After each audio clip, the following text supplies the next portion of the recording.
din vremuri strămoșești, cuvânt de dor și luptă, de doine și povești.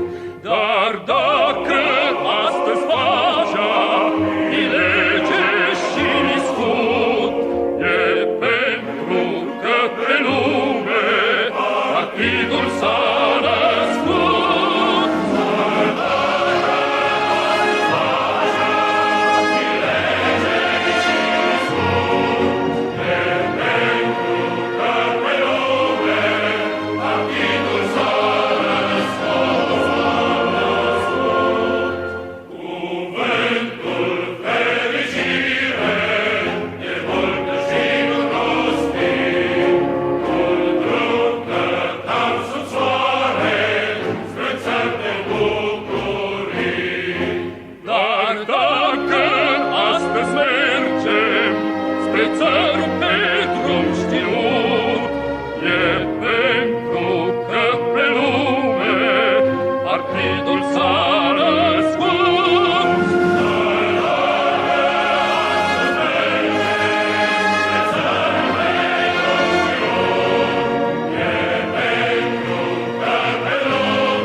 Le-am moștenit în grai, doar bănuiam ce înseamnă, ce tâlcuri au sub strai.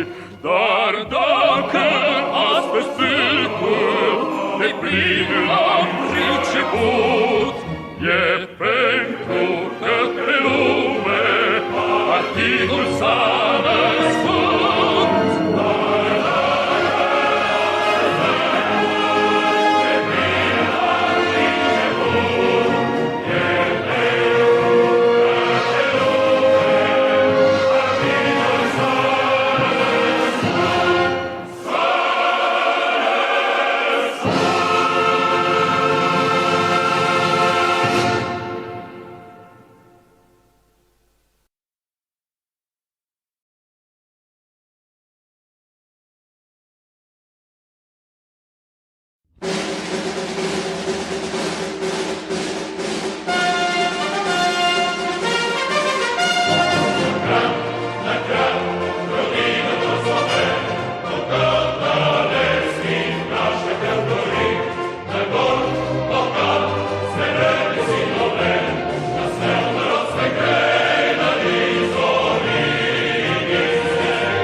пустяк, в жизни важен первый шаг.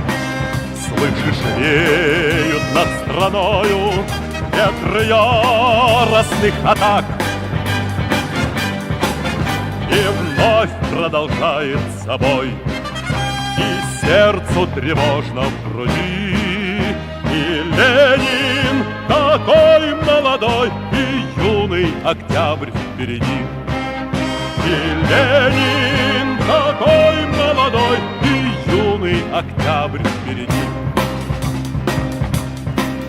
Весть летит во все концы, вы поверьте нам, отцы, будут новые победы, станут новые бойцы.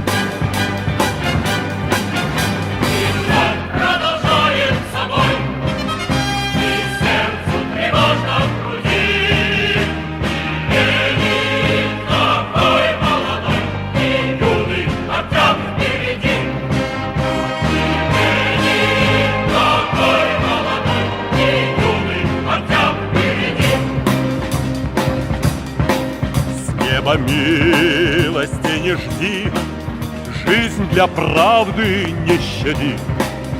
Нам, ребята, в этой жизни только с правдой по пути. И вновь продолжает собой, и сердце тревожно в груди. И Ленин такой молодой, и юный октябрь впереди.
Hello everybody and welcome along. It is the evening of the 11th of November 2025 and here we are with a live stream rather enticingly titled The Looming Catastrophe for the West.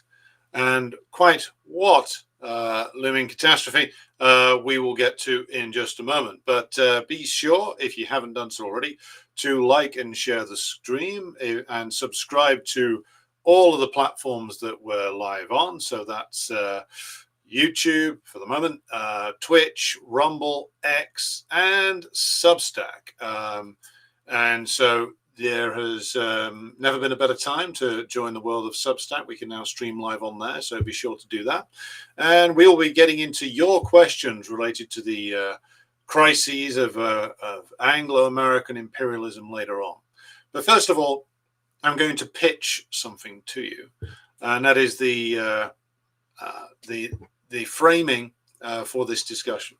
Now, it is my view that nothing better symbolizes the American decline than the recent incidents that we've had in the Caribbean. Now, some, of course, would say that the decline has been obvious in the failure to defeat the Russians in Ukraine over the past 3 years, and there is a certain amount of truth to that. That their weakness has been revealed by the vastly higher and more effective performance of the Chinese economy over the last decade or more now, certainly over the last 10 years, than the decaying and rotting American one. But I think that the events in the Caribbean really do sum up quite neatly everything that the late stage US imperialism is about. And that what I mean by that is that the way in which the US imperialists have gone about their cat-handed attempt at a regime change operation against Venezuela shows us so much about what is really going on. Because the maneuvering of all those military units, the constant drumbeat of war, invasion, any minute now, any minute now, any minute now. And so far, any minute now has been going on for a very long time. The thing is, a reason why I say this sums up the decline is that what was meant to happen with all of this, with Maria Machado being given the Nobel Peace Prize, with the war propaganda being successfully pushed inside the bourgeois press in the United States, and with the maneuvering of naval assets into place around Venezuela, this was all meant to provoke one of two things: a split in the Venezuelan military intelligence and indeed the political hierarchy, which didn't happen, or an uprising or at least the appearance of an uprising from the masses in Venezuela to depose the hated regime, and that didn't happen. Or, as the offer was made to Maduro running away and retiring in China or Russia, again, didn't happen. The Venezuelan government and the Venezuelan masses stayed unified. They refused to bow before the intimidation attempts of the US. And Maduro, as with Chavez before him, realizes that the lesson taught to us long ago by Chairman Mao remains correct. And that is that the American empire, the US imperialists, are, again, a paper tiger. And this is a paper tiger that can be slowly weathered and worn away. And this is indeed what has gone on. The fact that there was no split in the government or the military or the intelligence services thus far, there was no defection to the US side by anybody significant. There was no uprising. Maduro refused to leave. And now Trump has been left basically pissing in the wind, because he doesn't have the men to invade Venezuela. It was all a bluff. It was all meant to intimidate the Venezuelan leadership into either capitulating or resigning, or some kind of assassination job being done on Maduro. The failure of any of that to happen just revealed that basically the US had no cards. The US had no cards. They can't wage a war on Venezuela. Bear in mind, the old gunboat diplomacy that the British used to engage in, and still do engage in when they can get away with it, was dependent upon a quick campaign that would see a rapid surrender. When your opponent is sophisticated enough to understand you, and know your weaknesses, which Maduro and the other PSUV leaders have looked at the weaknesses of the United States. They have designed their armed forces and their civilian militia around the weaknesses of the United States. Then you can't move. See, the United States, in terms of its ability to wage military campaigns, has not been able to wage the kind of sort of massive campaign of invasion and occupation that it perhaps would have wanted to do in perpetuity after the Second World War, after the defeat in Vietnam. So you see various people saying, oh, but the Operation Desert Storm. Operation Desert Storm was a one-off, came after some serious and sustained investment and improvement measures taken in the US Armed Forces. It was a war waged on a country that barely shot back.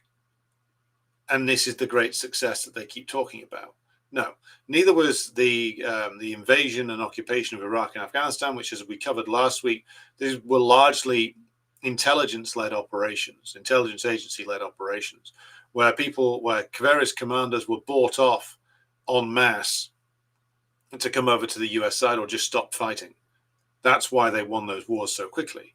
So when a government and a whole nation, or at least the proletarian and peasant masses, stands together, when it is a government that is pursuing a revolutionary process, albeit in a long process of socialist transformation in Venezuela, where the masses are mobilized and armed and highly politicized and prepared to fight, where the Venezuelans have designed a defense doctrine with assistance from Russia, Iran, and maybe China as well, and where their external allies have given a clear signal of their ongoing commitment to them. Turns out that the US had nothing. It had nothing. Without internal strife, without internal defections, turns out the great hegemon couldn't do anything. Or maybe the generals went to Trump and say, well, Mr. President, we've got, I'll do the accent. Well, Mr. President, we have 4 options for you. One involves an invasion force of 250,000. Another one involves an invasion force of 480,000. And another one means mobilizing up to 1 million men. And Trump's like, what? I just thought that Maduro would quit when I told him to. Why hasn't that happened? He's a terrible guy, nasty guy. Maybe we should do a deal with him. And the failure here, I think, really just does sum up what the US power now really is, which is, yes, there's real damage they can do. If they could, in theory, unleash all of their air power, their naval power, they could try and attack key Venezuelan installations or energy installations, military installations, intelligence installations, political targets from the sea. But again, then they'd run the risk of actually having their ships sunk, because the story is that the Venezuelans actually have anti-ship missiles provided to them by the Russians. And they could try landing in Caracas with a limited marine contingent. But then again, they would then face the entirety of the Venezuelan military, or at least a huge section of it. See, so much of imperial power is based on the stab in the back. It's based on smoke and mirrors. It's based on a belief by its collaborators, by the compradors, in its omnipotence. When that omnipotence was always mythology, as really the Koreans and the Vietnamese did show, and the Cubans to a degree as well. That if they were so omnipotent, why couldn't they get rid of a communist government in a small country just off the coast of Florida? They've always been casualty averse, and again, it comes back around to the point that Chairman Mao made, which is that not just about the tiger, but why are they a paper tiger? They're a paper tiger because of the fact that the links between the government and the American masses are so weak. Now, Mao is saying they were weak in the late 1950s. I believe he said that around about 58. So think of how much stronger at least the labor aristocracy's links with the U.S. governing institutions was in 57, 58, 59, 60, probably at its height. Think of how weak those connections are now. Pitiably weak. Pitiably weak. If the Trump administration tried an invasion of Venezuela or some kind of boots on the ground military action, and it went wrong, and they suffered a significant number of casualties, that would be political curtains for Trump. It would be absolutely fatal for him. Large sections of his own voters would turn on him in huge numbers. Even the Democrats might pretend to oppose it for a couple of days at least. And it would lead to a full-blown exposure of just how empty all the threats that the US screams and yells into the void are when a unified and determined people with the right level of politicization and understanding of the situation, with the willingness to fight for their country and their revolutionary process, and with a leadership that's strong enough not to back down, precisely because it is based upon that rock solid foundation of the politicized and armed masses, the US can't do anything. And again, this is a lesson that's also playing out in the battlefields of Ukraine, because for all that the US ruling class and the Trump faction thought that they could get out of the war, it turns out the war really is in the interests of the US ruling class. There's this argument made by some people, oh, well, it's not in our interests. The war is not in our interests. It's not in the interests of the American worker. That's true. But it is in the interests of the American ruling class. Now, here we'll get into the crisis, the nature of the crisis. So, Venezuela shows us just the limitation, the very sharp limitations of American power. So, and we will get to Europe and Britain and perfidious Albion later. So hang on for that. But for now, let's concentrate further on the United States. So what is the nature of the crisis afflicting US imperialism? Let's start off with first principles. First principles. The US evolves into an imperialist economy in the period after the American Civil War. Go back and check the episodes that we did with Comrade Marius on the US Civil War. All very interesting stuff. Point being that the US capitalism evolves into its imperialist period by at least the mid to late 1880s, I would say. If any American wants to correct me on that in the chat, feel free to do so. So that by the 1890s, the US has well and truly joined the scramble for colonies. Now, let's just briefly summarize how capitalism evolves into imperialism. Capitalism has a natural tendency both towards overproduction of everything, including capital itself, but also a tendency of the rate of profit to fall, which we've talked about before, and a mania in ruling class circles to accumulate as much profit as possible, whilst your costs should be as little as possible.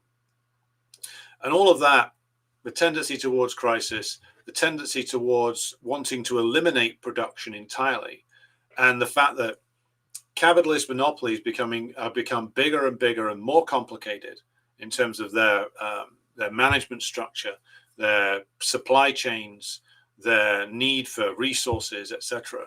And as the monopolization tendency kicks in, American capitalism went down the same road as Britain, France, the United Germany, Italy, and later Japan, in terms of monopolization, in terms of the fact that these monopolies are so complex and require so much upkeep. It requires a merger, and this is part of why there is a merger between industrial and money capital. Industrial and money capital all start merging together by the end of the 19th century in the United States, thus creating finance capital, and American finance capital goes on to play a very significant role throughout the 20th century. So the US becomes an imperialist power by the end of the 19th, beginning of the 20th century. US assumes the position of being the dominant industrial power in the world, probably immediately after World War I. There's arguments to say that it had already reached that stage prior to World War I. But certainly with the damage done to the British and French position, like two key competitors were extremely damaged by World War I and indebted to the US anyway. German industry went into a hole, not to recover for quite some time. US was the dominant manufacturing power of that early 20th century period. And so this goes along, though, with all the other tendencies of imperialism. tendency in imperialism as the highest stage of capitalism to drawing upon the remarks made by Marx in Capital Volume 2 about the fact that capitalism is driven to the point where it seeks a rapid return on initial investment whilst cutting out the commodity production process. They look to go from just money to money, and that is inbuilt into what creates imperialism. That's behind deindustrialization. So in the early period of of capitalism and in the early period of imperialism, you have, as Lenin said, the homeland, the imperial homeland, starts off exporting the commodities to the colonies and forcing disadvantageous terms of trade on colonial possessions to buy goods manufactured in the homeland. This starts to change, and again, Britain leads the way on this by the early 20th century, when you start to see outsourcing of production starts to happen. Really, in fact, earlier than that, in the later 19th century, Britain becomes increasingly financialized. The United States goes through the same process. Now, this is what ultimately part of what leads to the abolition of the gold standard. It's partly what leads to the crisis of the 1960s. But the deindustrialization of the United States starts in the early 1960s. The United States starts going through this process, and it doesn't become obvious really until the mid to late 1970s, when deindustrialization takes off, and US is then facing the crisis of being outcompeted by German and Japanese manufacturing by the mid 1980s, West German, I should say. So US follows Britain going down this road of deindustrialization. And at the same time, you have a set of contradictions facing US imperialism. You have, on the one hand, they've birthed a consumer society, which requires a petty bourgeoisie and at least a labor aristocracy that has a continued expanding income in order to actually buy the commodities that, firstly, American capitalism produced, but then later were produced elsewhere and then imported into the United States. So often by American companies. So you need to maintain that consumer base. On the other hand, the continued downward pressure on wages started affecting even like the upper end of the American working class from the 1980s onwards, especially from the later 90s onwards. And so you cover that up via the expansion of credit, essentially the promise that one day all those debts will be paid.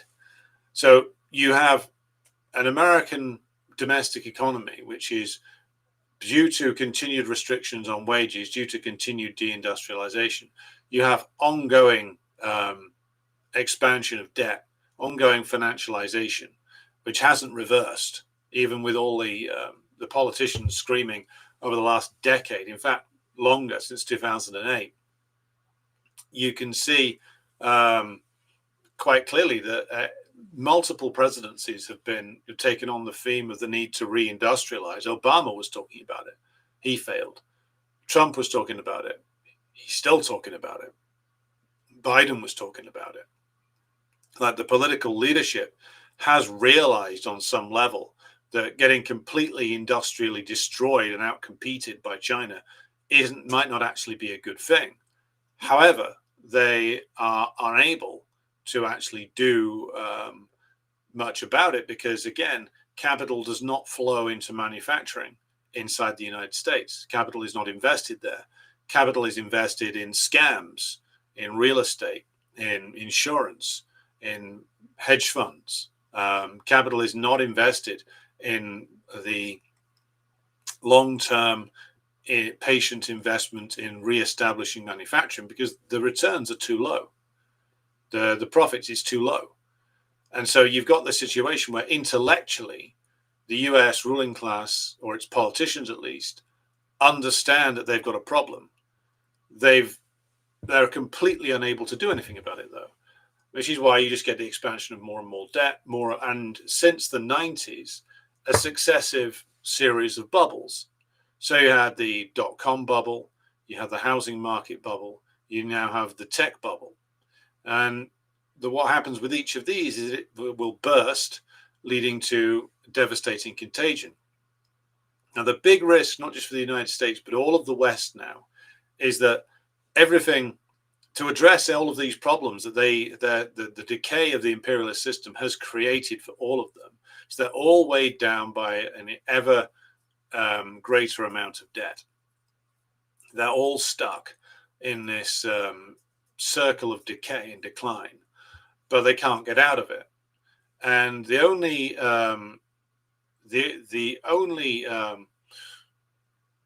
chance that they have to proceed onwards, that some of them see at least, was some of them thought that via military Keynesianism that they would see a sort of revival of the manufacturing base. Again, only to a very, very limited extent. For all the talk you get in a place like Britain about reviving tank building and stuff like that, the actual expansion of military industrial production is very, very, very limited. Same is true in the United States.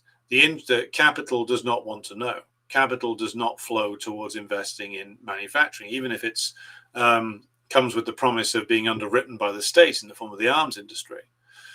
This is all part of the picture. So, coming to the crisis now? First of all, when we're talking about crisis from the Marxist point of view, when it comes to the capitalist crisis. On the basic level, you have a crisis of overproduction. And that crisis of overproduction has been going on and on for quite a number of years now. And it's a perpetual crisis. Marx observes it that it starts happening as early as the 1820s. Now, what you've got now is an overproduction of commodities in the United States because consumer confidence has collapsed to its lowest level in years. You also have an advanced degree of monopolization in the US economy, with a tiny handful of companies, principally hedge funds and conglomerates, owning huge numbers of owning whole areas of business. You also have in the United States the fact that so much of the economy now is just based on debt. So much is based on continuing the idea that the debt will continue to be serviced.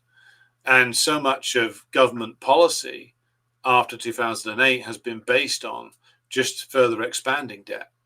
And even though that many in the US power structures do know that just continuing to expand both public and private debt is not necessarily, well, is not a good idea ultimately. But there's very little that they can do to stop it. See, now we're faced with like the return of all the problems that faced us in the 2008 crisis, but on a much higher level.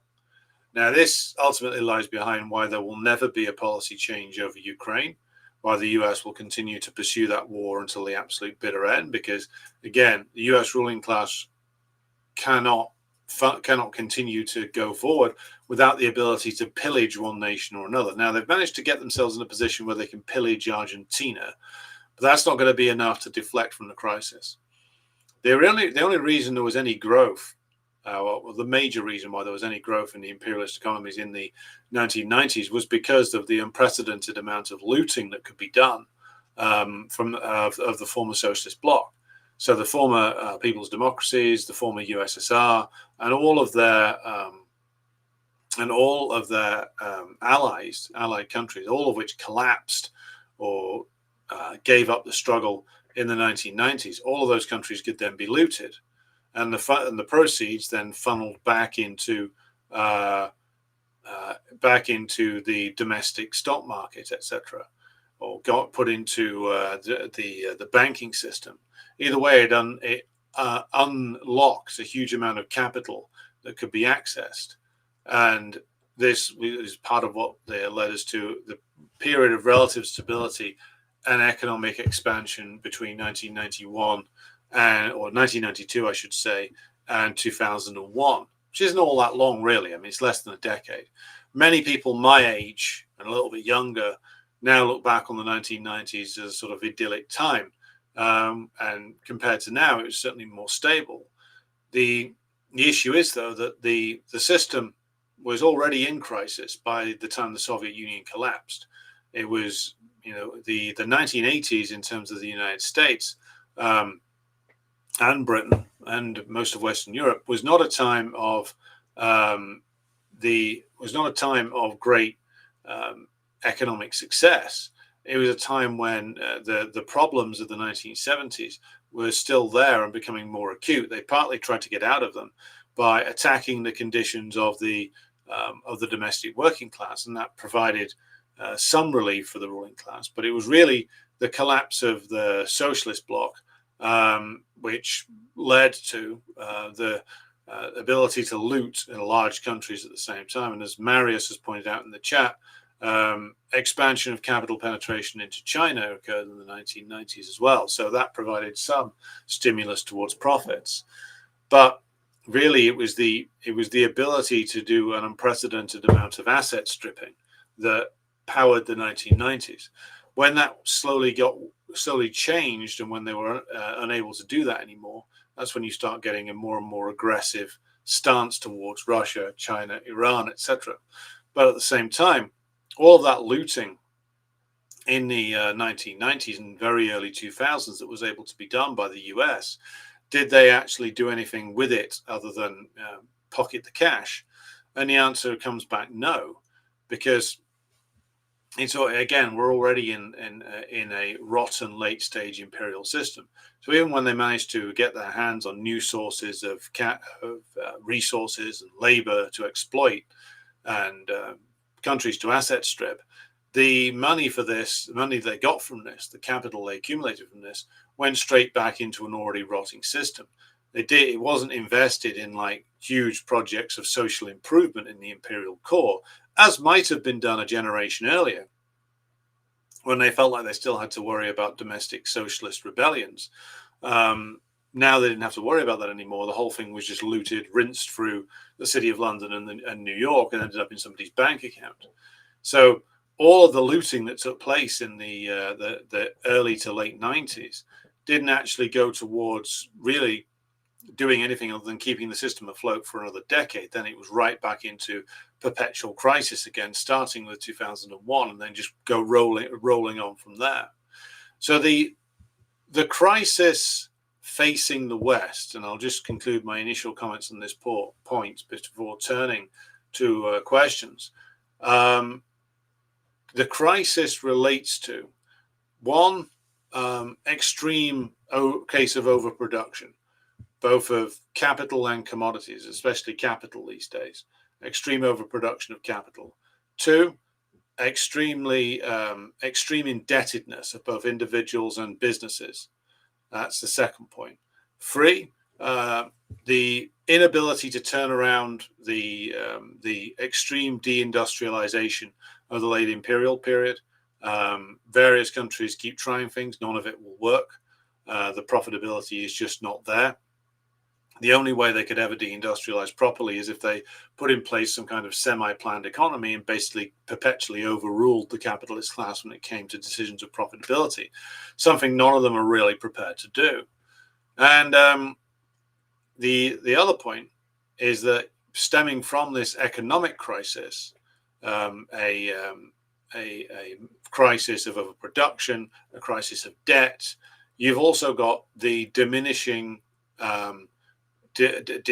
faith in bourgeois institutions. Now, that stems from the material base, but it's important because the reason why they were able to get out of the crisis of 2008, or one of the reasons, is that they were able to restore a certain degree of faith in the US bourgeois democratic system by having Obama get elected. Clearly, there's some in the United States who are thinking on a similar basis, because they're willing to indulge, Zoran the con man, etc. So some are clearly thinking in terms of the need for renewed legitimacy in the system, but it's probably not going to work this time. So you've got a series of irresolvable crises in the United States. You have the only way that the US ruling class sees themselves getting out of it is to go and loot more.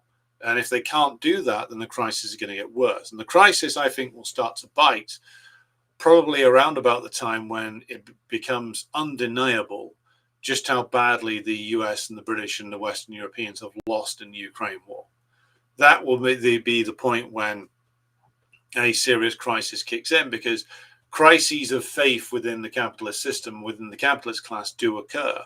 Like the capitalist class is willing to collectively overlook certain things that either don't make sense or point towards crisis, as long as there's a plausible story about the fact that, well, there'll be profits tomorrow.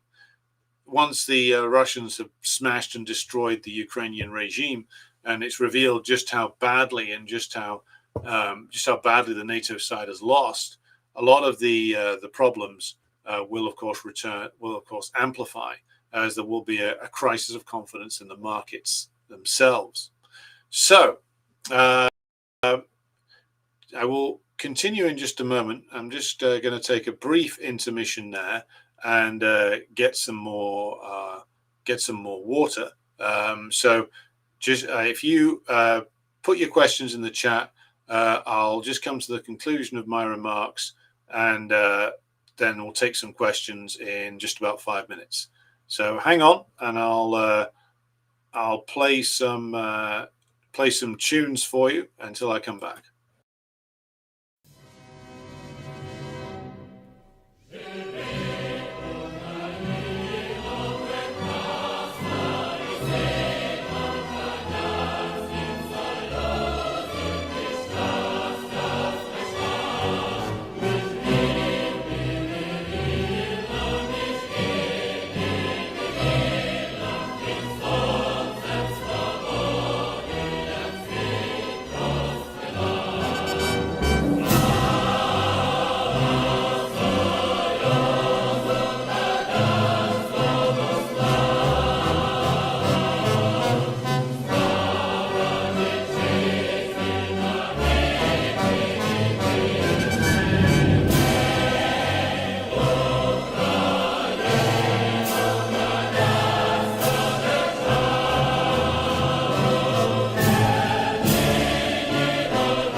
Welcome back, everybody.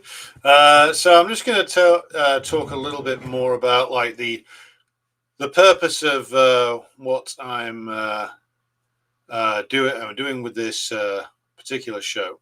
Because what I'm intending to do is I was asked to do something on the looming catastrophes, and you can't really do that in an hour given the complexities.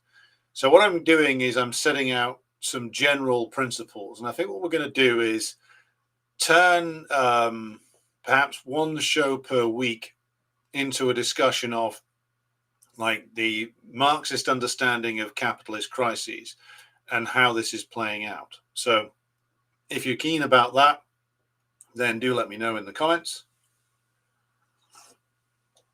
So I will, I think, return to this as time goes on, because there's a lot to try and pack in. So we could talk for an hour just about how the US becomes an imperialist power and how that leads to the various different crises.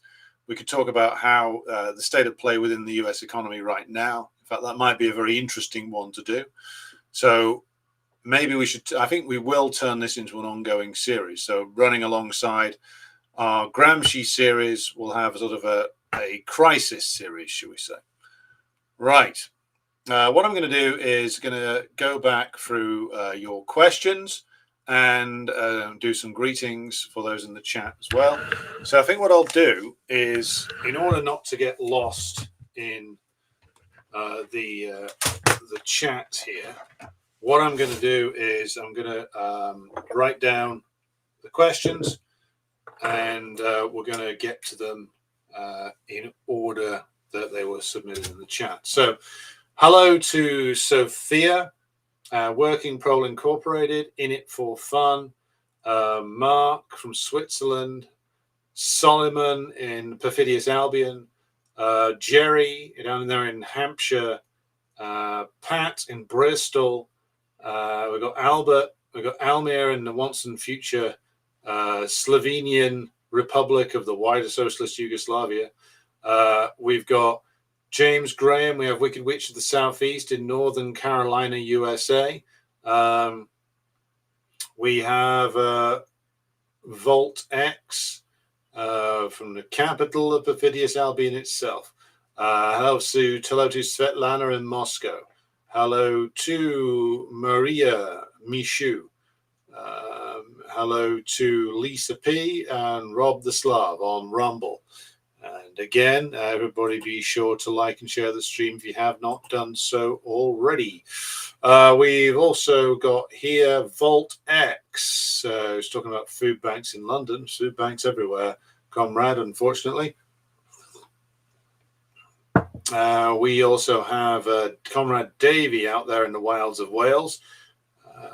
We have, who else we got here? Yeah.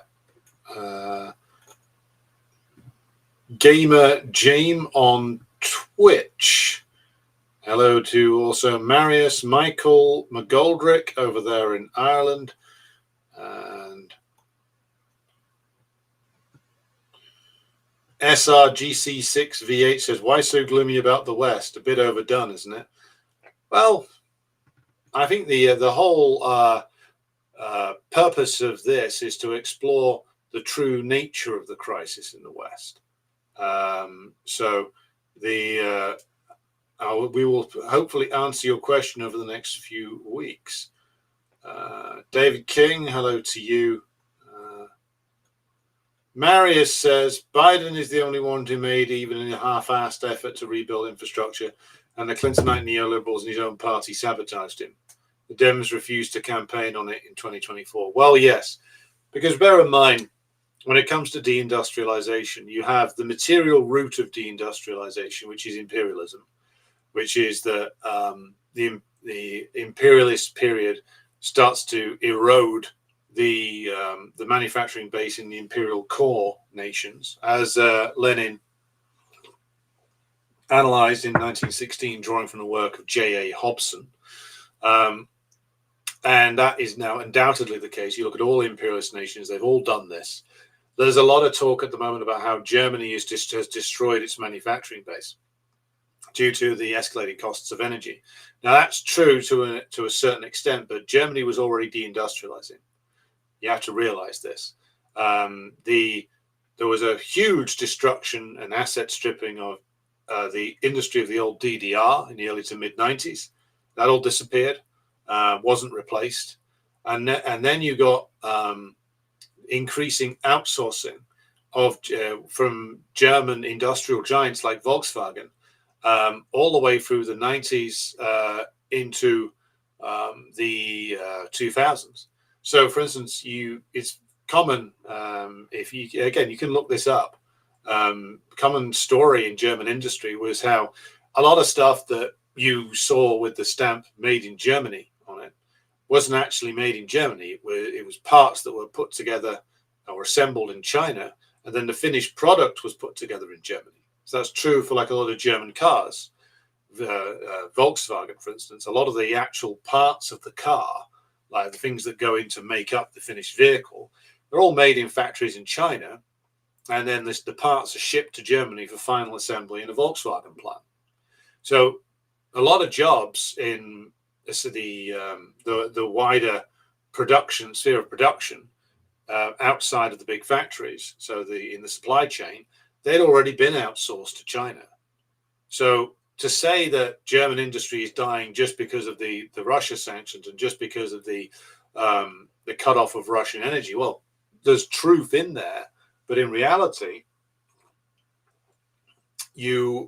this had been going on for decades, because again, this is baked into imperialist powers. It's baked into capitalism itself. Is the urge that exists within all of the capitalists, that makes perfect sense from the capitalist point of view, that you want to get out of the messy business of actually producing things. If you're actually producing things, then there's loads of costs involved with that. You have to do tedious things like buy raw materials. You have to source those raw materials. You have to set up a supply chain. You have to make sure that you've got skilled and adequate numbers of workers. You have to train those workers. You have to then replace those workers when they do unfortunate things like drop dead. And it's all very tedious. It's all a suck of money from your potential profit. So wouldn't it be great if you could get out of the business of commodity production altogether and just go from commodity money to just money to money? The tendency towards financialization is there in the earliest iterations of capitalism, because financialization appears to be the holy grail. You can generate money without appearing to engage in actual material production. Of course, this is untrue. There's production going on somewhere, even if the capitalists are all just speculating. It all fundamentally goes back to some kind of production somewhere, just not necessarily in the imperial core nations. Point about it is that that's the material route. The material route of deindustrialization in the United States is partly baked into capitalism itself, but massively exacerbated by the move to being an imperialist power. So when you get attempts by either Trump or Biden, again, these are names that we put on administrations which aren't really run by them, but certain people in the Democrats and certain people in the Republicans, they're intellectuals, shall we say, drawing on Gramsci's usage of the term. Their intellectuals look at the problem and realize that, well, if we don't have a manufacturing base and we want to try and destroy China, all of our efforts at regime change there have failed. We may need to ultimately engage in a war, yet at the moment we can't produce anything. And that, again, is confirmed over and over again by the fact that Trump had to cuck to the Chinese and essentially give up his tariff policy, or give up a significant proportion of his tariff policy, because they just don't have the means to take on the Chinese. The Chinese keep expecting, if they just hit the Americans over the head enough with like bans on exports of rare earths and things like that, that the Americans will somehow fall into line. Now, I don't think all of the Chinese leadership is that naive to think that. I think plenty of people in the Chinese party understand that the US ruling class has no choice but to be continually hostile to China. That is the nature of their crisis. But enough of them want to maintain the illusion that they can just get back to some kind of modus vivendi with the United States. Won't happen. However, the point about all of this is that there is, alongside the material basis, the material cause of deindustrialization, there is then the ideological. Because once you have something that is brought into existence in the material realm, it then takes on a life of its own in the ideological realm. So in the ideological realm, deindustrialization becomes it becomes part of late capitalist ideology. Now, sometimes this takes the form of, often it takes the form of some kind of concern for the environment, which of course is completely hypocritical and insincere from the capitalists ultimately. But a lot of them come to believe it. A lot of them come to believe that they can deindustrialize the country and return it to being a green and pleasant land ruled over by a small caste of perpetually moneyed aristocrats. Well, again, reality catches up with you. But deindustrialization becomes an ideology. It becomes part of ideology. It's the reason why the Greens become popular. So when do the Greens break out in US, well, more I would say Western Europe, Britain, United States? It's from the 60s onwards, the 1960s onwards. And they become popular because of deindustrialization, because deindustrialization and the move to an entirely parasitic economy breeds a certain degree of parasitism, which is encouraged in the labor aristocracy and the petty bourgeoisie. And you see this growth in the ideology of deindustrialization to go along with it. And these are natural foul products of an imperialist economy. As I said in the debate with Coutron last week, you have to consider imperialism in a holistic way. It's not just foreign policy. It's also the domestic as well. If imperialism, when projected outwards, is asset stripping via moving capital rapidly around, it's also coups, it's also color revolutions, bombing campaigns, missile strikes, etc., proxy wars, terrorist operations, all the stuff we cover on Decline and Fall.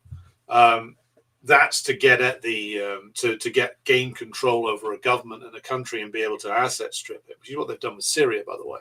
That's why Al-Jilani is going to the United States to grovel before Trump and confirm his perpetual commitment to the glory of the American empire. Mr. Jilani and his friends really picked the wrong time to do that, given that the US empire is on the relentless slide now. But I digress. Point about this is that they need control in order to asset strip. Without that, you can't do it. However, to go back to the point about ideology, the ideology of deindustrialization grows out of the period in the 60s when deindustrialization really sped up. And so you had, encouraged by the ruling class, a set of beliefs in further deindustrialization, and it became a positive good to deindustrialize. So that's why you get, again, the Greens. It's why you get the closure of the nuclear industry in a place like Germany, and it's prior to the more recent decades when the government's recommitted to building it. Again, you got a sharp decay in the nuclear industry in Britain. Why was that? Because nuclear power plants, and certainly the way they're built here, take a lot of capital to build. They take an awful lot of capital to maintain. Certainly to maintain them safely. They don't generate enough of a profit on them to actually justify the capitalists ponying up the enormous capital needed to build them, which is why, in the case of Britain, when you now have successive governments have actually committed to building new nuclear power stations, is the government that has to cover the costs. Like the private sector won't do it unless all of their investments are guaranteed by the state, which is what's happening in this country now. What's happening in old perfidious Albion is that there is a plan for an expansion of nuclear energy production, but the state has to underwrite it all. again, to go back to the point, but at the same time, in Germany, of course, you have a very strong green movement, which cheerleads and says, yes, more please, every time there's more deindustrialization. Well, they are just simply a product of late stage imperialism. So they are an ideological expression of the inbuilt tendency to deindustrialize that's there within the system now. And in terms of what Marius's comment relates to inside the United States, this is all there on the ground in the left. It's the reason why the left talks about reindustrialization, but hides behind like nonsense, like green jobs, whatever the fuck that means. Basically, it's advanced versions of carbon trading schemes, which is, well, China will do all the production of the material needed for the green jobs, and we'll pretend these jobs don't produce any carbon, etc., etc. None of it is serious. It's all just a scam, basically. More on that in future episodes, I'm sure. Point is that deindustrialization as an ideology is very much present in all of the imperialist countries. It usually comes through the Greens, but also it's embedded within the ruling class itself. Hello to Robert Seaborn. Hello to Jonathan Foster on X. Where are we? Yellow Sheeps says, the expansion into China from the USA after the June of '89 was limited because of the economic sanctions applied to China after the failed regime, Tiananmen Square regime change operation. Yes, for a while. I think that certainly in the early 90s it was limited. After the mid 90s, when China was given entry into the World Trade Organization, again that was Clinton who oversaw that, and was given most favored nation trading status by the United States. Again, I believe that was under Clinton, maintained under the Bush administration, because this is a ruling class interest we're talking about here. There will be nothing but bipartisanship on display. Point is that the Chinese themselves approved like entry of foreign capital into specific areas of the country, and we can go into that in future episodes. So the southern area in particular saw a lot of penetration of foreign capital. So the Chinese were, due to the dynamics in the Chinese party, careful about like how much foreign capital penetrated, and there was always a good deal of division within the Chinese party about it. There's, in fact, one of the things I want to do is to translate more Chinese resources on this, detailing like the debates that do go on in the Chinese party. But the upshot of their debates and the line they have taken was that foreign capital did indeed get into China quite extensively, but that it was limited in what it could do by the line of the Chinese government itself quite a lot of the time. So whereas like in the special economic zones and in the southern states, there was quite a lot of it in the internal places, and there was in the interior of China, there was considerably less penetration, and that was because I think one of the ideas that they had was that they wanted to use foreign capital to learn from it. Again, like that's why they got all those technology sharing agreements. They used the chauvinism and the idiocy of the Westerners against them, because in the 80s and 90s, the Westerners never thought for a moment that the backward Chinese would catch up with them and surpass them. But here we are. But yes, China was meant to fall in 1989. The British and the US had a lot of assets on the ground in Tiananmen Square and elsewhere that were meant to carry through a regime change operation. They were meant to do in 1989 what ended up happening in 1991, what was concluded in 1991 in the USSR, which is the complete destruction of the Communist Party and the complete destruction of the Chinese state. That was what was meant to happen. It didn't. Thankfully, it did not happen. Thankfully, the Chinese party held together and took the necessary action to crush the conspirators. Many of them, by the way, fled to Hong Kong and then out of Hong Kong to the United States. leaving a lot of people who followed them in jail for many years. And their supporter in the Politburo, Zhao Ziang, ended up under house arrest, I believe, for the rest of his life. If you ask me, he got off easy. Right. Hello to Barney Boomer, Mac9136. Question from King of Snake Island. Is there any hope for a left uprising in the UK or the collective West? I'm not particularly hopeful. There is no visible leadership anywhere. Well, what you've got at the moment is a problem of, multiple problems of the wish for a revolt is pervasive in the West amongst certain sections of the population. Those who are doing considerably less well than their parents, of which there are many. Generally those tend to be sort of fallen labor aristocracy who turn to revolt because all the promises that were made to them turn out to be utterly illusory. You have a large proletariat that is atomized and fractured and has been depoliticized over many generations, 2 to 3 generations now.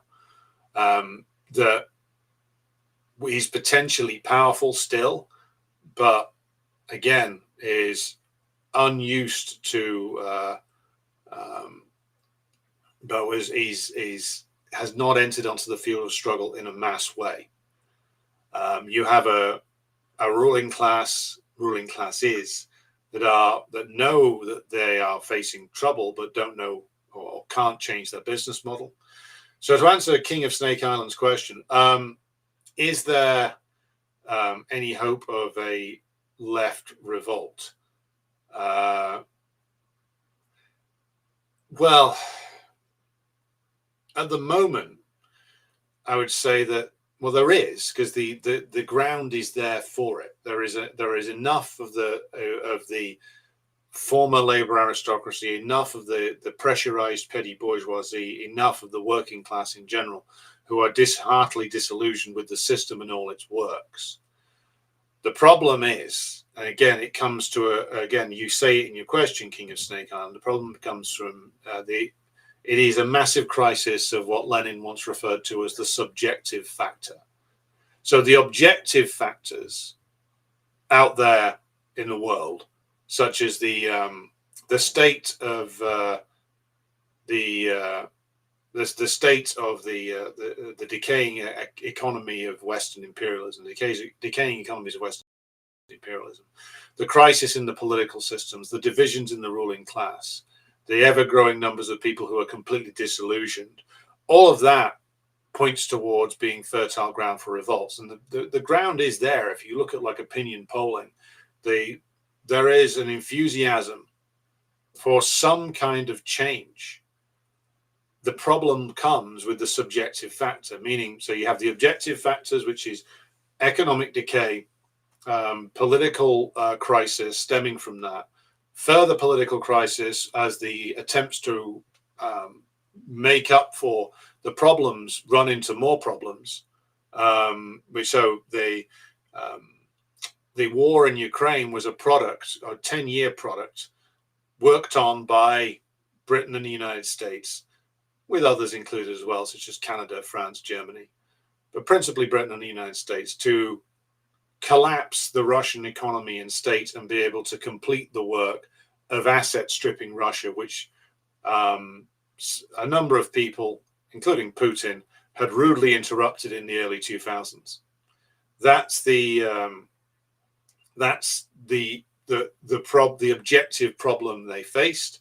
They then tried to respond to that by creating a war using Ukraine as their outsourced army. That then went wrong, and now they can't get out of it. So you try to address one problem, you create a whole load more problems. So that's what I mean by that. Now, so you've got various objective factors that point towards more enthusiasm being in place for a revolt. The problem comes from the fact that, despite the fact that the working class is disillusioned, there's no leadership. This is the subjective factor. So we talked about the objective factors, the economic and the political factors. The subjective factor, though, is the crisis of working class leadership. There isn't any. It's certainly not Zoran Mamdani. It's certainly not Jeremy fucking Corbyn. It's certainly not, the Greens, God forbid. The problem comes from the fact that there's no real leadership there. The tiny micro Trotskyite and Maoist outfits in the US and elsewhere are incapable of providing it. There are those who are trying to build something, but we're all still at a very early stage. Like, I'll give credit to the ACP comrades in the United States for trying to build something, but again, they're still in very early days of their operation. Now, that might it be the case that in the event of a renewed crisis in the United States that the ACP could grow? Yes, as could the organizations that those of us are in or working on in other countries that are looking to rebuild a Marxist-Leninist political party or vanguard party that is actually rooted in the masses. So that could stimulate growth there. But we got to be honest. Look, it took over a quarter of a century, maybe longer, maybe 30 plus years, for the Bolshevik Revolution, the Red October, to occur successfully with a leadership that had been through the ringer, through more tests in a concentrated period of time than almost anybody had faced, and had passed them. Even with some mistakes they made, they passed them and built up an absolutely solid core of leaders who were able to understand the situation and how to move through it. Now, I just pick up on a comment made by Alan in the chat, who says, correctly, when you try to build anything, everyone just calls you feds, which of course is exactly what the various different agencies of the U.S. federal government would want to happen. The COINTELPRO, the anti-communist witch hunts, the Smith Act, people like that, things like that. All of this was designed to produce distrust. The fact that the U.S. federal government and its intelligence agencies have such a gigantic intelligence operation, they try and penetrate every single group. There's spies everywhere. Well, this is all designed to sow an increasing level of distrust. Now, bear in mind, this isn't new. Like the tech they use is new, but the methods are the same. The methods are the same that the Tsardom used. There's nothing really that the US and the British have pioneered that haven't been used by others in the past. They've just taken it to new levels. The Tsardom did all the stuff that the FBI does. The Okhrana did all the stuff the FBI does. Stool pigeons, informants, double agents, turning people, locking people up and then pressuring them to turn on their comrades. All that it occurs. And so sowing distrust occurs. There's ways around all of it, though. I know I sound optimistic there, but I've been involved in organizations long enough to realize that there's ways to stop them being wrecked. But that depends upon, first of all, placing a very high priority on political education. Secondly, having a firm organization that doesn't depend upon one or two or three personalities, shall we say. And third point, being selective and being discriminating in your selection procedures for new comrades. All of these things you have to do. You have to basically work your new recruits hard. You have to expect a lot of them, and you have to be able to be prepared to throw people out and to deny them entry into the higher levels. So you have to have things like candidate membership. You have to have a period where people have to prove themselves. They have to prove that they're committed to the party and can absorb the lessons needed. They can act with discipline. all of that breeds a certain seriousness, which sort of helps weed out the lunatic fringe. So there's that. And also it helps weed out the cops, because unless a cop is really committed, unless the cops are running a really serious operation that will want to infiltrate, most cops aren't going to want to read 3 volumes of Capital. Now, I'm not saying everybody has to do that instantly, but most cops aren't going to want to turn up and go through a theoretical education lesson once per week for 2 hours at a time. Most of them aren't going to want to do that. Most of them will drop out. So I give these as examples because there's ways in which you can get over the attempts at infiltration, etc. Now, as to everybody on the internet saying everybody's a fucking fed, fuck you, etc. Well, a lot of that is just people on the internet. Look, the internet is a crucial communication tool. Hell, I'm speaking to you on it now. I'd be hypocritical if I started denouncing it. But we have to marry up the online propaganda efforts and education efforts with a real world presence.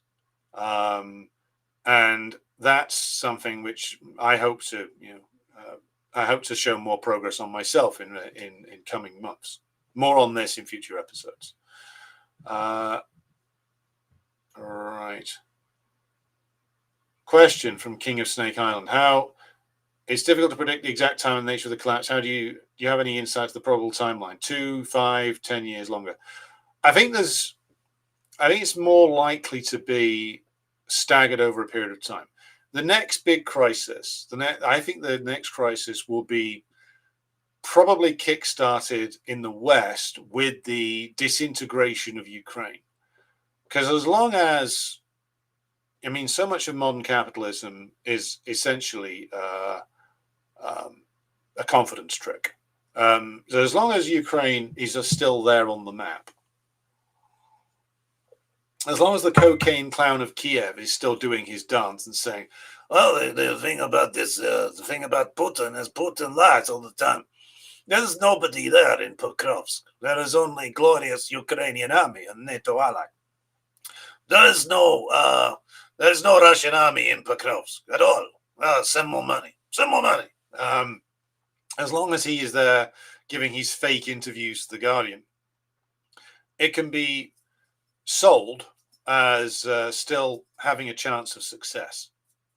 Of course, anybody with half a brain, even within the ruling class circles, will know that that's not the case. But you can sell it as a potential success, and so everybody can keep believing for a few more years. It's like a shoddy mortgage, subprime mortgage. As long as the bondholders continue to believe that one day it will pay off, then you can continue to trade it. As soon as everybody stops believing, though, the Ponzi scheme that is Ukraine will be gone.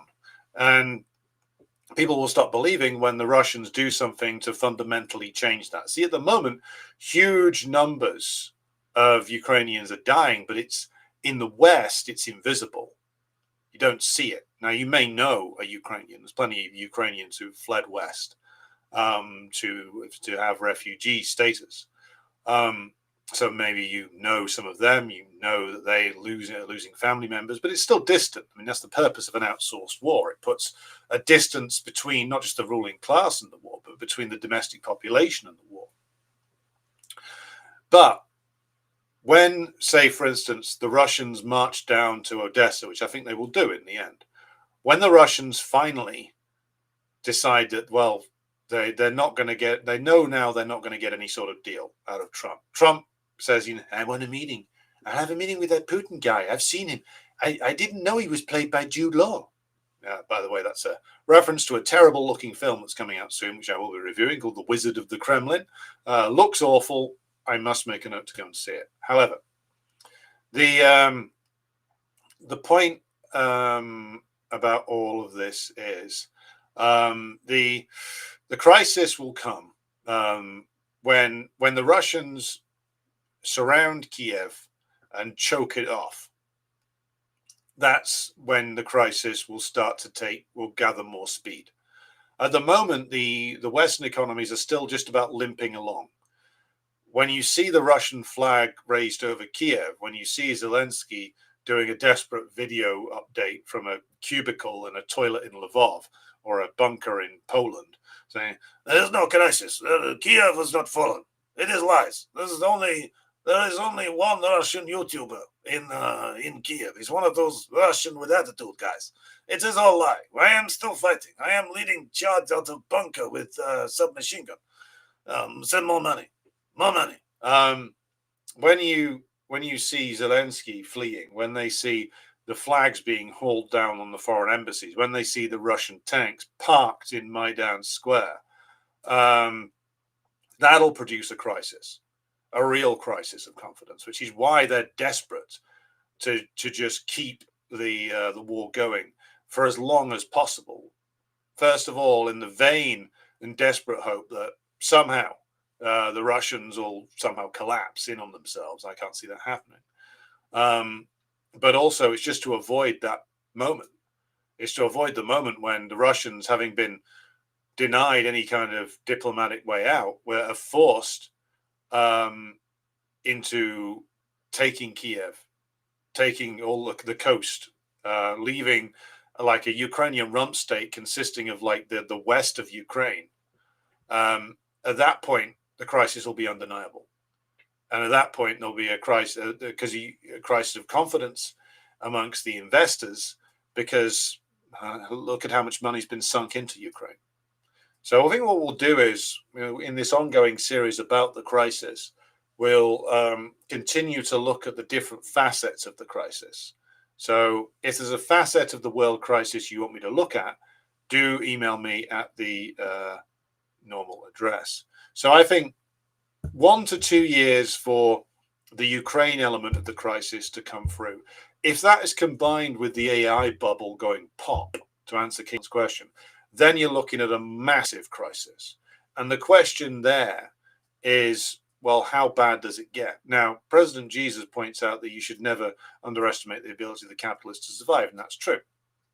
Even the feudal period survived in many parts of the world because capitalism was too weak developing there. The capitalist class was somewhat stunted and weedy and couldn't quite overcome the feudal power of the feudal lords. If that's the case, then we're in for a very rough time.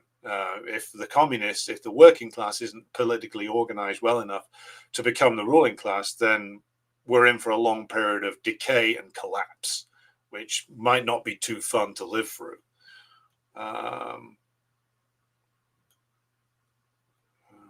Right. Well, what else have we got here? Nikki says, what do you think about Lagarde's statement that Europe is moving into a digital currency in about 800 days?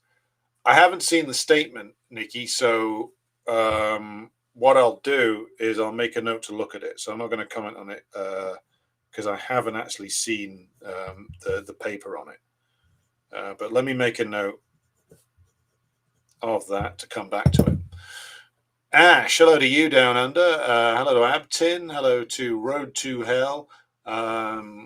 We've also got Harold. Yep X, hello to you. And just scroll. YouTube is apparently censoring people. Unfortunately, I'm not entirely surprised. I am perpetually surprised that I remain on YouTube. Evidently, either I'm doing something right or doing something wrong. Edward asks where would the global capitalism be now if the USSR didn't fall? If the USSR had survived, and I've said this before, even in a revisionist format, so even if let's say for instance Gorbachev hadn't made it, maybe somebody else came to power in 85, or Andropov lived another 10 years, and there was like I think Andropov wanted to do a reform of the party before doing like using market economic reforms to further strengthen the Soviet economy. If the USSR had survived even in that form, then it would have made the 90s, rather than it being a period of expansion and stability for imperialism, it would have made it a real crisis. And it would have pushed imperialism into doing ever more desperate things. I mean, part of the reason why they were so desperate for the, part of the reason why you've got all that aggression from the Reagan administration in the early 80s is because US imperialism is in a crisis. So if the USSR had survived, and particularly if it had survived along with the people's democracies, and I think there's no reason why a reform period in the USSR and the people's democracies couldn't have worked. The problem was that what Gorbachev was doing wasn't a reform period. It was designed to destroy the entire socialist bloc on behalf of the compradors and in league with the imperialists. But there's no reason why a reform period might not have worked had it been conducted in the right way in the USSR and in the people's democracies. And if that had been the case, then the 90s would have been a desperate time for imperialism, desperately needing to expand. You would have seen a lot of even more wars over territory. You would have seen possibly there would have been a lot of pressure within the imperialist bloc in terms of tensions between them. It's worth maybe doing a what if episode on that. But the crisis, to answer Edward's question in short, even a revisionist USSR, had it survived into the 90s and 2000s, would have sped up the crisis facing imperialism. Everything that happened in 2008 would probably have happened by about 1996, 97. So funnily enough, rather than Russia being in a possible end state crises in 98, would have perhaps happened in the other way.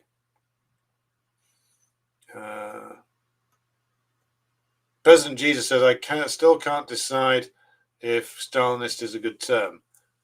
To be explored further in future episodes.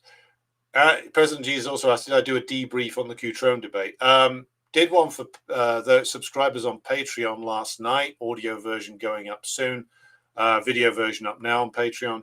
There's going to be a debrief with Tara from Morbid Symptoms Media tomorrow, if you want to tune in for that. Douglas Lane apparently hated it, so that's fun.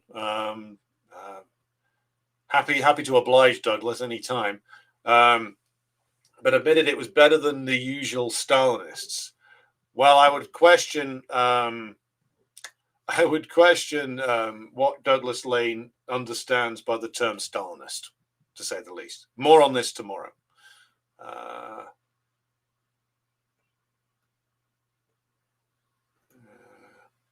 Let's go through more questions here.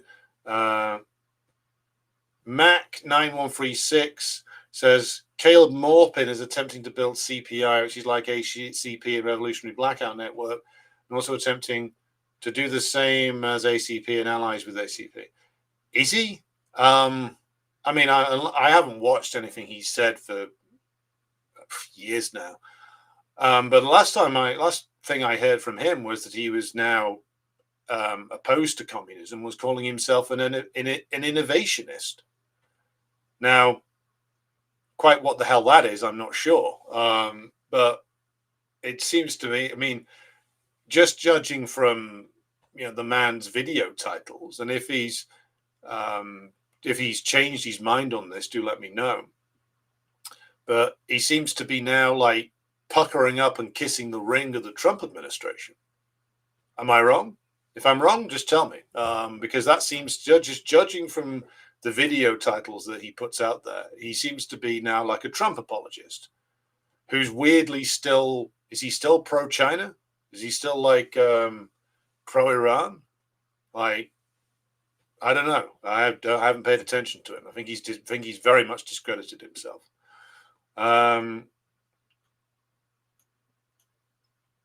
So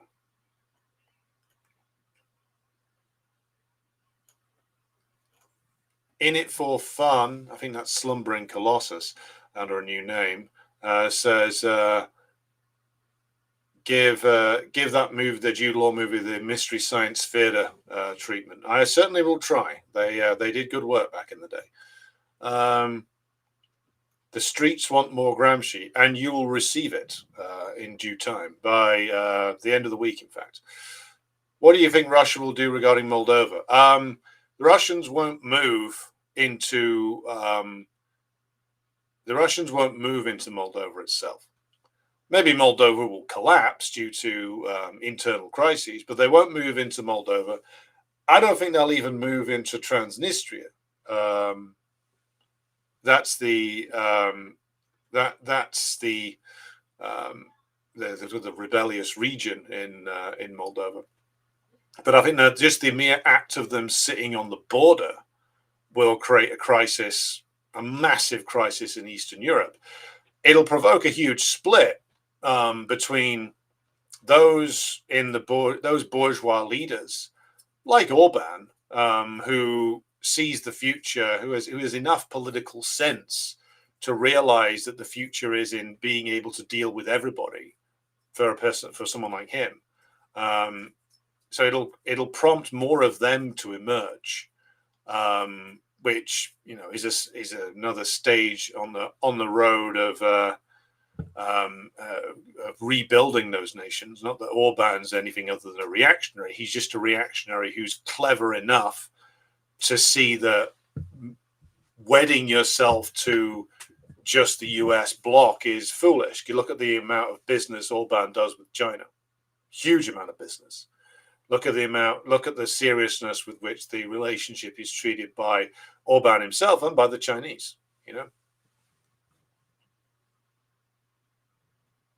So yeah, more Orban figures will probably emerge, and it will prompt a gigantic crisis in the EU, which I welcome. Everybody should welcome that. President Jesus says, is Saint Zoran, are Shias allowed saints? If there's any Shia Muslims watching, do answer in the comments. My knowledge of Shia Islam is insufficient to answer that question. I know there are a lot of, of course, the martyrs in Shia Islam, but I don't know if they're allowed saints. But to continue, is Saint Zoran now officially the head of the Fifth International? Well, more than that, I think that the DSA is so fucking excited that they'll form the Sixth International. More on Zoran in future episodes. Alan, I saw a comment that you'd lost your job recently. I do. I feel for you there, comrade. I got booted myself from a couple of positions a few years ago, and basically plunged me into a financial and, shall we say, overconsumption of alcohol crisis. Again, thankfully, I got out of that. But even if the job's shit, it does make you feel even shitter when you lose it, particularly if there's not a lot on the horizon. So I hope you can get yourself sorted out soon. And solidarity to you. But you asked, what if the USSR computerized their economic planning? All they had to do was wait like 10 more years. There was a problem in the USSR which would have necessitated a struggle, which is in computerizing, which they should have done. There were numerous projects about computerization, but you would have needed a revival of the party, and you would have needed the party to be freed from the corrupt elements. Now, in fairness to the Chinese, this is something that they have been doing over the past 10 years, but you would have needed that process in the Soviet Union in order to properly computerize the system. That would have prompted a lot of opposition from bureaucrats and people with mini empires inside the system. So it wasn't just a question of being technologically behind, because there was a lot of actual computer innovation that was done inside the Soviet Union. They did have supercomputers that they built.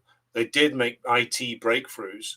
I think it's fair to say the US was still ahead, but they weren't light years behind. I mean, the fact that they could build very efficient rocketry systems for space and build external space stations shows you that in terms of science and tech, they weren't, in some levels, at least the equal of the United States, if not better.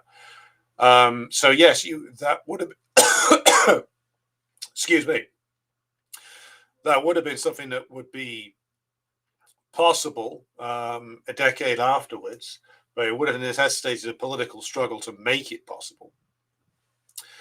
Slumbering Colossus asks, is a revival of the Soviet Union on the cards? Depends on the struggle inside the Russian Federation, principally. I mean, they've gone so far now down the road of essentially you've reached a point where Stalin now, albeit a version of Stalin which, you know, the great man himself would not have approved of, but a version of Stalin adapted to the current needs of the Russian bourgeois or the Russian Bonapartist system, is being revived and redeemed openly now. So much so that now Putin has made like almost pro-Stalin statements.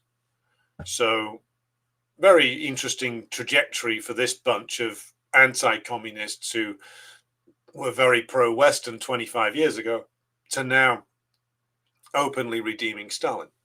But again, it depends upon the nature of the struggle in Russia. It's going to be a lot of men and some women who go through the special military operation to come out the other side to face the fact that the Russian capitalist class is still the same fucking rotten bastards that they were before the special military operation, that a lot of the problems are still there. And there has been, I mean, it's difficult to keep track of these things, but I'm hoping to do a show on the internal condition of Russia pretty soon. Keep an eye out for that one with a special appearance from a Russian correspondent or a correspondent based in Russia. So it depends on the class struggle in the Russian Federation. And really, Russia is the absolute key to it, with the Union State, with Belarus as well.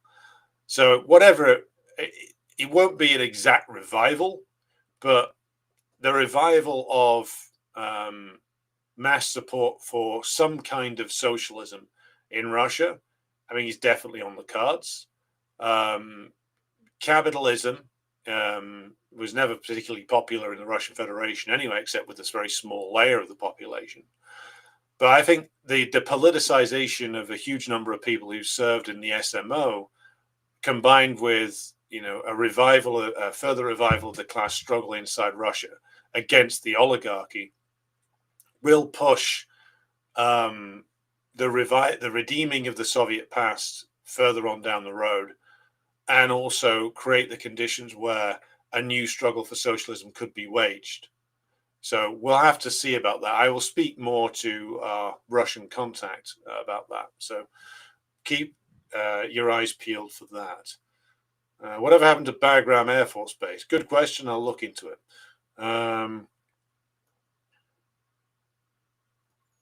Well, just on Morpin not wanting to use the term communism anymore, that's very foolish and short-sighted, because you don't get over the propaganda of the ruling class by just surrendering to it. Yeah, look, I mean, I'm not in the United States. I haven't set foot in the United States for 28 years. The anti-communism there is crazy and wild, it would seem. But in the end, there was, you know, the Russian Revolution took place in a country where 20 years previously the peasantry believed the Tsar was appointed by God.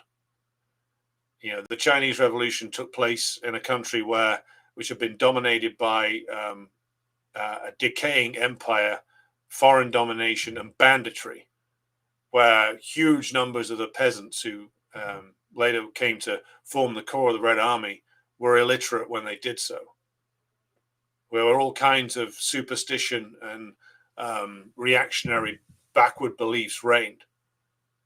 So I don't, frankly, and I mean, I address this to everybody in the West. We all need to fucking get over ourselves. Yeah, there's a lot of workers in the United States and Britain, France, Germany, who at the moment are very anti-communist. That's where things stand at the moment. We got to live with that, and we got to work patiently to get over it. More and more people will become sympathetic to the communist point of view, but we got to persist. Don't give up because someone gives you a hard time on Twitter.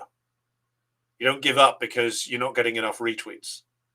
You don't give up because what? You do a street stall and some worker goes past and goes, "Hey, you're some kind of communist? What the fuck is that?" What are you, some kind of like North Korea worshiper? Do you support Iran, motherfucker? That kind of shit. Look, I've been called all kinds of names when doing street stalls. I've been threatened by like drunk fascists. They didn't do anything. You get a hard time when you go out there and you fly the red flag.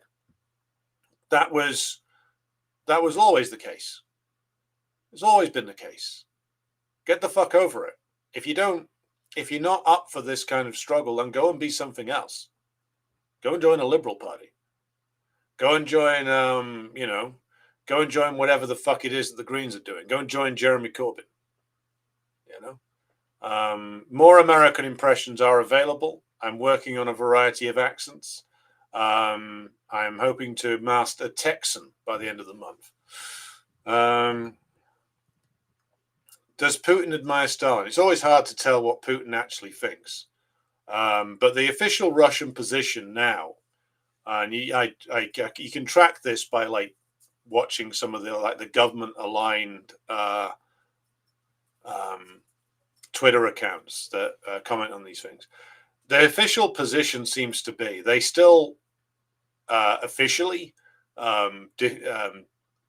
do put out all the anti-Lenin propaganda because Lenin was in the pay of the Germans. Lenin destroyed the state, etc.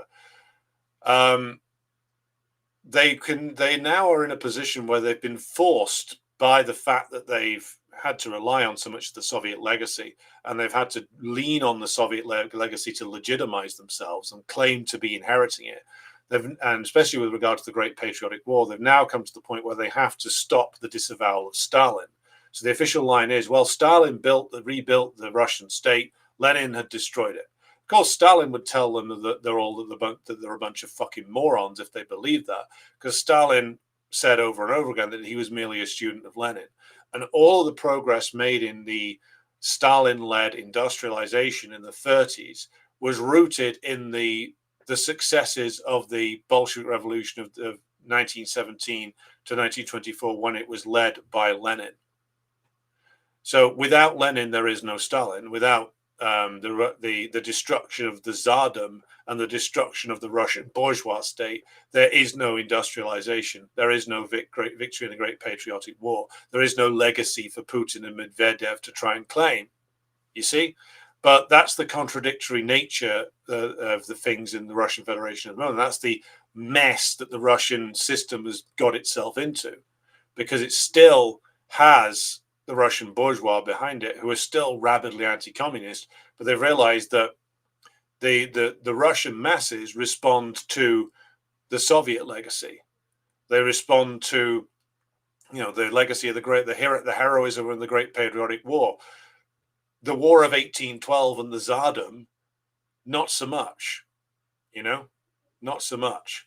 And because you now have to lean on that time to justify yourself and to gain support, you can't go around repeating the bullshit from Khrushchev.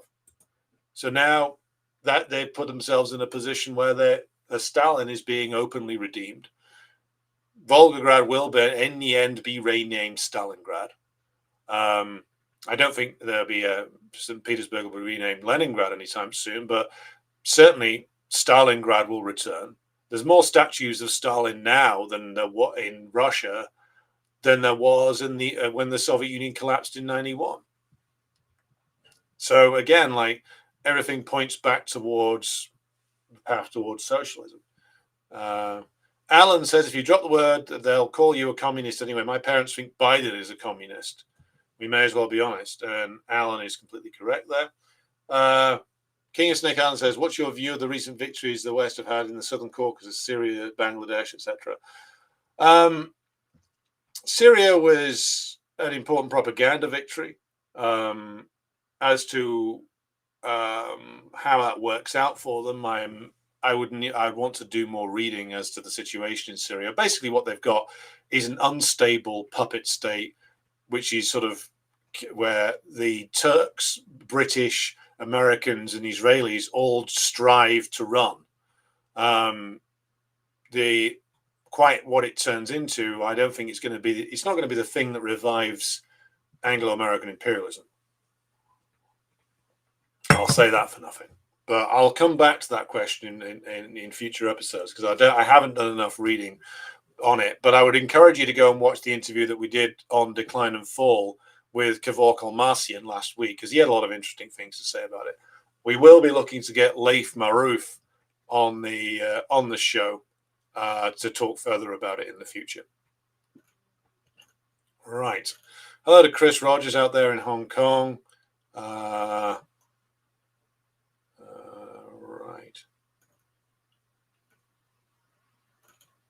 Just going through a few more things here. Jenny says that even if Putin doesn't love Stalin, he has to pretend to. Indeed. Like, he's had to embrace a lot of things that he previously did not want to embrace. Solomon says, wasn't it the Tsarist Russians that was Tsarist Russia who spread the protocols of the Elders of Zion? Yeah, a notorious fake produced by the Okhrana. So, yeah, make of that what you will.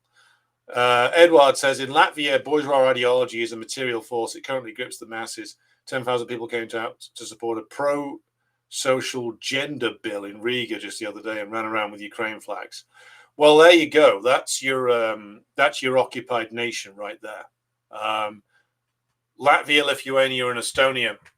The bitterest of ironies is that the petty nationalists destroyed Latvian, Lithuanian, and Estonian culture, which was always safeguarded under the Soviet Union, and basically turned the country into a playground for the worst and most degenerate elements in the West. That's why you've got gender ideology and shit like that being pushed by the same people that back up the Ukrainian fascists. There you go. Soviet Union, even in its revisionist phases, protected national cultures. The revived capitalists destroyed them. Most Russians I've interacted with love Stalin, says King of Snake Island. Look, the anti-Stalin move by Khrushchev was only popular with the intelligentsia, spit on them, and certain like layers of the party hierarchy and like the factory management hierarchy. It's like the upper pro-capitalist layers. The Soviet working class never rejected Stalin. Never. Not in Georgia, not anywhere. They always knew that Khrushchev was a liar and a fraud. It was the party hierarchy that led the anti-Stalin crusade, which makes the fact that their successors, and make no mistake about it, the Putin group are the successors of the Khrushchev group, but they've been obliged to resume the making positive mentions of Stalin. That's an irony that everybody should enjoy. Yeah, Bangladesh was a color revolution, no doubt about that. If only people in Eastern Europe realize that Stalin saved them from extermination and enslavement by the Nazis. That's true. I think some do. I think there's, there are a lot of people, more people than you'd expect in Eastern Europe, who know that, but we never hear from them, you know? Right, who else we got here? Admiring my spitting abilities. Edward says, if people complain about anti-communist Britain, is come to Latvia, say something pro-Soviet, and you might get visited by the police, and society looks at you like crazy. That's my everyday life. Yeah, like whatever anti-communist shit we have to put up with in Britain and America is nothing compared to what Baltic communists have to put up with, that Polish communists have to put up with. You've got people in power there who are like, if they're not overt fascists, are barely different from overt fascists. This is how it's going, you know? Chris Adams says, why can't those who claim to be the left get together and see what they have in common? Interesting question, Chris. We should probably do something specifically on left unity. My problem with this is, like a lot of the left, on an individual level, I could probably sit down with like even members of like the SWP, even some of the rank and file Greens, and find that we would agree on certain things.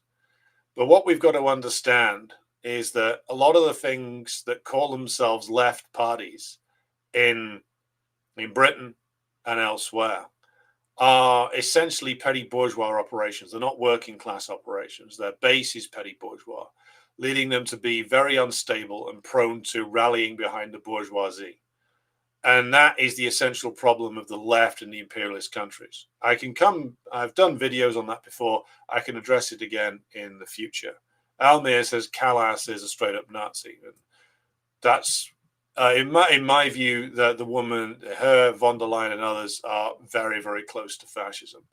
Alan says left unity seems very idealistic compared to working class unity because it's about ideas instead of material interests, which is correct. Like what we aim for is the revival of class struggle. Like you could get all the left groups in Britain into a room together and maybe get them to hammer out a common program. It wouldn't make a blind bit of difference because almost none of them have any roots in the class.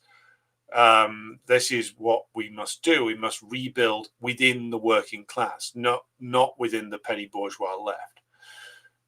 Slumbering Colossus says, does Putin's Russia truly believe they can denazify Ukraine? I think by denazify, they mean remove the NATO influence. And also, they are under pressure from the Russian masses to actually eliminate the Banderites. They've also got an interest in eliminating the Banderites because the Banderites are the chosen agents of the US and Britain. So they do have an interest in eliminating them. Is Mr. Andrew Windsor still under his rick? Asks Sophia. Currently, the location of Mr. Andrew Mountbatten Windsor is unknown. If you see him, do not approach him. He may be dangerous.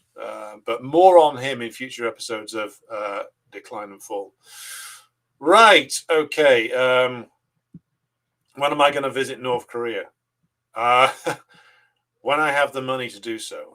No prospect of it just yet. Right. Going to draw things to a close for tonight. Thanks to, let's just see, all 550 odd of you watching. That's excellent stuff. Thank you very much. Close on to 600. So I think we'll make this our regular crisis check-in time. So thank you to everybody who's tuned in. Thanks to everybody who supports the show on Patreon, Buy Me a Coffee, and Substack. More Patreon content coming your way later this week, so be sure to join me for that. But until tomorrow, when I'll be back with the second part of our look at the Red October of 1917, I'll thank you all for joining me, and I'll throw you now over to your video outro. See you tomorrow.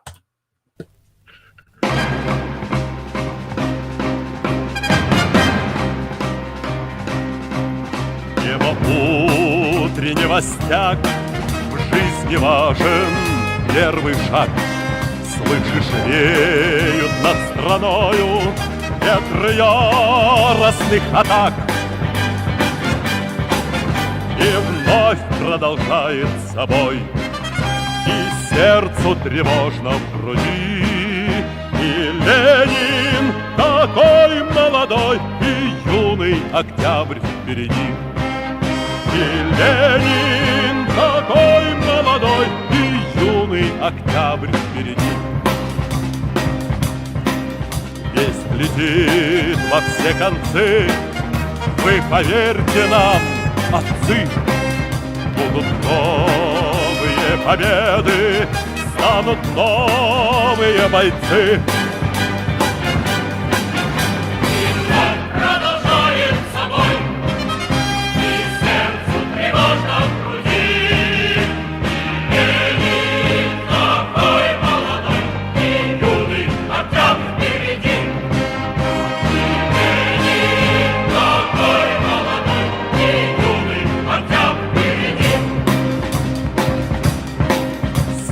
Милости не жди, жизнь для правды не щади. Нам, ребята, в этой жизни только с правдой по пути.